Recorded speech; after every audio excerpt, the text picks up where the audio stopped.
multiplayer. Oh my god, you always do this every single time. The only thing better than a great game is a great game with friends. Although the power of friendship is known to triumph over evil, that doesn't make it any easier to put in our game. Hey there, I'm Ashlyn, the community manager here at Coin Crew Games. If you watched our previous video, you'll know that our upcoming game, Escape Academy 2, is a pretty big deal.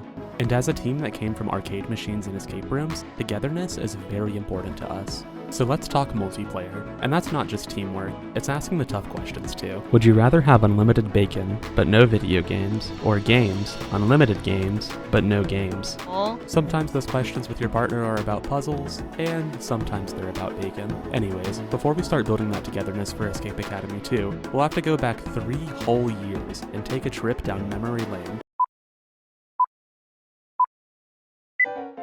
This just in, ladies and gents. Cast your peepers on the hottest game on the block. Why, Escape Academy was the bee's knees, the cat's pajamas, the talk of the town from coast to coast. Folks couldn't get enough of puzzling their way out of jams with a pal at their side. But of course, back in those days, our multiplayer system was just getting its legs. We had the basics down, 2 players working together escaping rooms, but something hit our desks that made it clear as day. We needed more polish to really make it sing. So we vowed to kick up our revolutionary playtesting process to 100 for Escape Academy 2.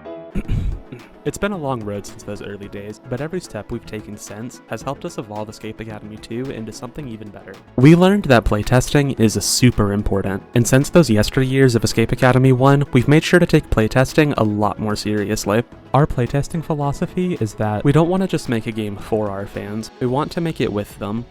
Just like in Escape Academy, we've committed to not believing that something is fun until we've seen a player have fun with it first. So, we make sure to listen. This goes for both solos and duos. We're not making the game for one particular crowd, so we've made sure to take note of both solo and co-op tests. Slowly over time, those raw ideas will become polished into the kind of multiplayer experiences that really give you that power of friendship feeling that I mentioned earlier. So, in search of making multiplayer amazing, let's do a playtest of our own. Meet Tyler and Isaac, 2 of our playtester extraordinaires that I've recruited to help make multiplayer a little bit better. They're going to play through one of our early levels, which should help give us an idea of what we should add to multiplayer next. Here's our first problem. I think you can put the projector still in that machine over there. Where? Over there. I don't see it. What do you mean? It's right there. Where? Right there!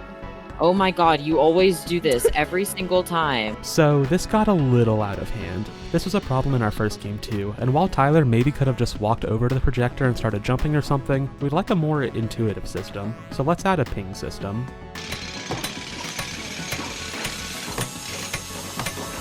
Now, let's see how that should have gone. I think you can put the projector in this machine over here. Where? Right here. Oh.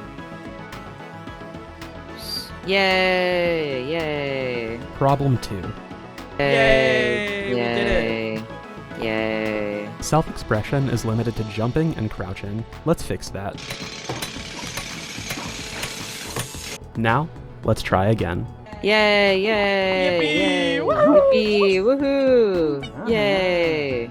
Awesome. Now, both players have a proper way to celebrate whenever they complete an objective. Now, let's move on to our third problem. Tyler has wandered from Isaac, and even with the split screen mode, they don't really know what to do. Where are you? I have no clue. I'm over here. Can you see my ping? Where? No, I don't see any pings. An easy solution for this is to meet up in the middle of the map, but after a while, this can fatigue duos because you don't want to have to keep meeting up in the middle of the map and drop everything you're doing to get back on track. So for this, let's add an outline system so that players can see each other through the walls.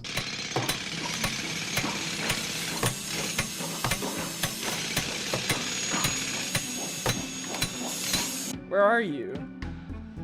I have no clue. Okay. Oh, I see your outline. I see your outline. You're so Oh. far away.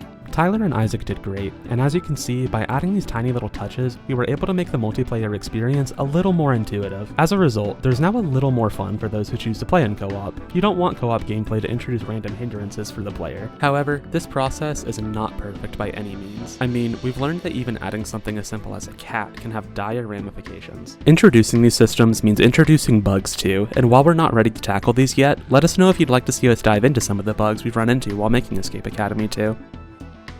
For now, I'll make sure to keep a close eye on them. Earlier in the video, when talking about Tyler and Isaac's playtest, you may have noticed that I used a particular 3-letter word, fun. Everyone has their own definition of this word. You might think of your favorite mechanics or storylines, but for game devs, it's a little different. Fun is an extremely subjective term, and each team member's notion of fun is bound to influence important decisions when making a game. One of my favorite talks on this concept comes from Gabe Newell, the founder and president of Valve. In an interview, he says that his team defined fun as the degrees to which the game recognizes and responded to the player's choices and actions, right? You know, in behavioral science, you would say we're explicitly talking about what were reinforcers and what the reinforcement schedules were, right? At that point in time, that was a useful way of making design decisions. The point I would make is, if I go up to a wall and shoot it, to me it feels like the wall is ignoring me. I'm getting a narcissistic injury when the world is ignoring me. So does this, like, to me, I was trying to convey to the user a sense of, yes, you were making choices, yes, you were progressing, which meant the game had to acknowledge that back to you. From our Tyler and Isaac playtest, I think that the reason pings, outlines, and emotes have been so fun for players is because it adds another layer with which to interact with the world. It may seem small, and in a physical sense, I guess it is, but it makes the multiplayer experience feel so much more alive. You and your partner can celebrate together, annoy each other, and everything in between. When comparing it to what Gabe was talking about, these little systems are our version of having sparks fly out of a wall or leaving bullet holes behind after you shoot it with a gun. But of course, that's just an analogy, because this is a puzzle game. We'd never give you a gun. Or would we? Anyways, we hope that these systems will take away an unresponsive wall for our players, even if that brick wall is your partner. Oh my god, you always do this every single time. So, that's what multiplayer is looking like right now. Playtesting has been a huge help while we build multiplayer, and I hope that this video has given a little bit of insight into the inspiration we take from our community playtests. If you want to join in on these playtests, check out the Discord link in the description and say hi. We host playtests every week, and who knows, maybe you can help add the next big feature to multiplayer. Speaking of, if you have any features you'd like to suggest, we'd love to hear you out. You might even get to be featured in a future video. Thanks for watching. Make sure to like and subscribe, but more importantly, wishlist Escape Academy 2 on Steam. It's the best way to stay in touch, and over on Steam, we post a blog every 2 weeks. That's all for now. See you in the next one.